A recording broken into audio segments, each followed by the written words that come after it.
So most of you know we've got over 23,000 smoke alarms. You look at how many of them are here we're going to give out to 50 cities and counties, fire departments throughout the state.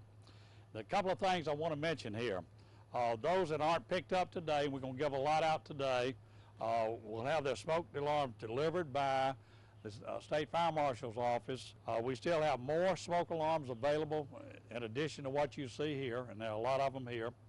And the State Fire Marshal office will train the folks on how to install these smoke alarms. We've had cases where we've given smoke alarms out and people have had their lives saved within the next week after installing these, especially the elderly folks that have them.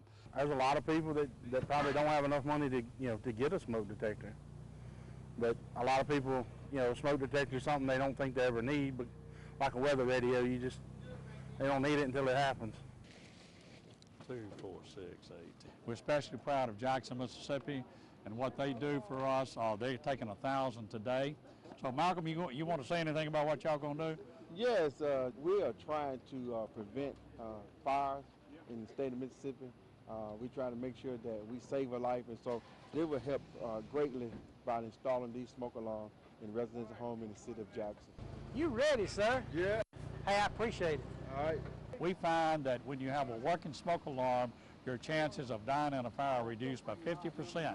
So it saves lives and it saves property.